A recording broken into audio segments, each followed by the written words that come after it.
What can you do to boost your recovery? You often have perhaps a little bit of time off work and all you start to think about is getting back to what you want to do. So what should you really be doing? Number one is staying on a super clean, what I would call anti-inflammatory diet.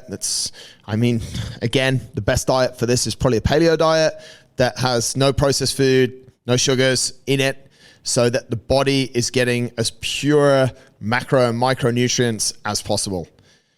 Generally what we see, and this happened, I think I spoke about this in a talk that I did the other week.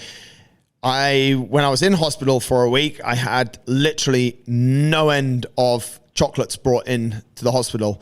And I said to Holly, I don't want to eat any of that stuff. And to be totally honest with you, on the last night I cracked and had one chocolate, but I didn't take any of it home. I gave it all to the hospital staff so that when I got home, there was no shit food in the house at all. And I could heal as fast as possible with good food. So number one, take care of your food. Number two, don't mess with your sleep. Make sure that your sleep is good. Perhaps if you are at home, if you are off work for a few days after surgery, you're kind of moping around, you might get stuck into a series on Netflix, you might compromise your sleep, either the length of your sleep, the timings of your sleep. So people generally might stay up if they don't have to wake up for too much the next morning. You might sort of get out of whack that way and play a little bit with circadian rhythm.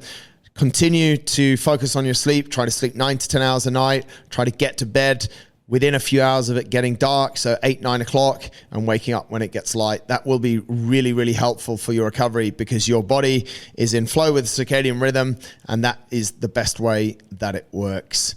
Where possible, carry out some movement. It depends what surgery you have had. A lot of surgery, or most surgery, is this a bit general?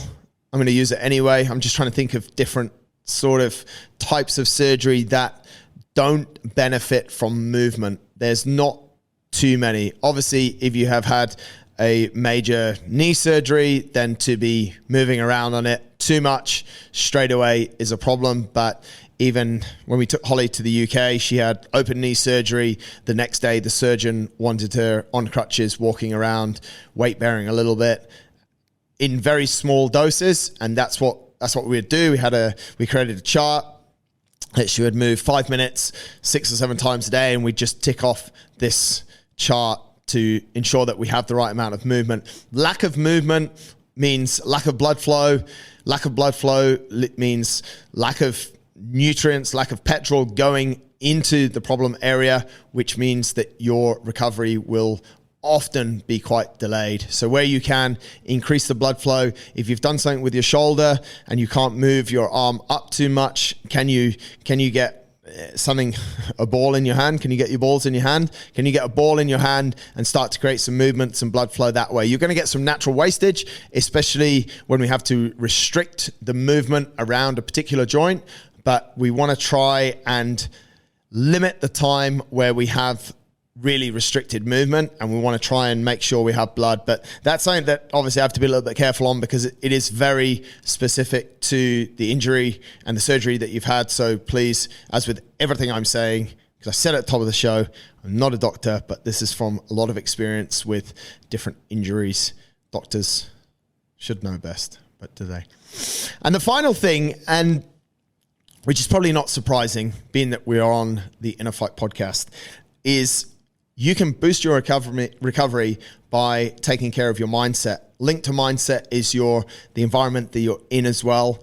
Things that you allow to come into your environment are going to positively and negatively impact your recovery. Watch a lot of videos of sports and things that you want to get back doing. Overload on that and you could get a little bit frustrated. Use the right amount and you could be super happy. Stay in all those Facebook groups that talk about nightmares with recovery and surgeries gone wrong, and your mindset's going to go down. Find a few people that have had a really good recovery and you just get on with super well. Connect with them online, talk to them, share different ideas, and your mindset's going to improve. Your mindset's definitely going to feel mentally a lot better if you're eating and sleeping well. That's absolutely for sure. So there's a lot of things that there's a lot of things that I'll work on with clients after surgery or after injuries that's more about the mindset. We presume that you're getting all of these things related to surgery in order, but we need to create different focal points throughout the day. It's very good to create reflection each day. It's excellent, as you've probably heard me say a few times, to have a few different things that we're looking forward to that day. That chart that I spoke about with Holly's surgery was really strong for her. We'd chart absolutely everything in it. There was a few exercises that she could do. There was walking.